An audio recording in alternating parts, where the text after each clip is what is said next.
Cinema censor complete. US certificate అందుకున్న విజయ్ దేవరకొండ. ఆ మధ్య రిలీజ్ అయిన టీజర్ దెబ్బతో కింగ్డమ్ సినిమాపై ఆడియన్స్లో నెలకొన్న అంచనాలు అన్నీ ఇన్ని కావు. అసలు ఇది కదరా విజయ్ దేవరకొండకు పడాల్సిన సినిమా అనిపించింది. ఈ ఏడాది ఇంపాక్ట్ చూపించిన తోపు టీజర్లలో ఇది పక్కా టాప్ ప్లేస్లో ఉంటుంది. అసలు టీజర్ను సినీ లవర్స్ ఎన్నిసార్లు చూశారో వాళ్ళకు కూడా తెలియనంత రిపీటెడ్గా చూశారు. ఒక్కో ఫ్రేమ్ అద్భుతం అనే మాటను కూడా దాటేసింది. విజయ్ మామూలుగా కొట్టడని అనిపిస్తుంది ఈసారి. ఈ సినిమా జూలై 31న రిలీజ్ కాబోతుంది. అంటే మరో 5 రోజుల్లో ఈ సినిమా ప్రేక్షకుల ముందుకు రాబోతుంది.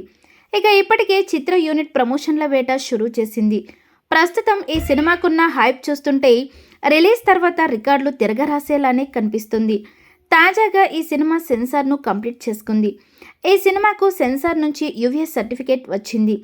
ఈ సినిమాకు సంబంధించిన బిజినెస్ ఓ రేంజ్లో జరుగుతుందని ఇన్సైడ్ టాక్. 2 తెలుగు రాష్ట్రాల్లో కలిపి 100 కోట్లకు పైగా ప్రీ బిజినెస్ జరగబోతోందని తెలుస్తోంది.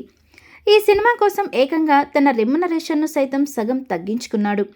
సినిమా క్వాలిటీ కోసం పారితోషికం తగ్గించుకొని సినిమా రిలీజ్ అయ్యాక లాభాల్లో చూసుకుందాం అనుకున్నాడు. పడిన చోటే లేవాలన్న సామెతను ఒంటబట్టుకొని గౌతమ్ తిన్ననూరితో కింగ్డమ్ సినిమాను పట్టాలెక్కించాడు.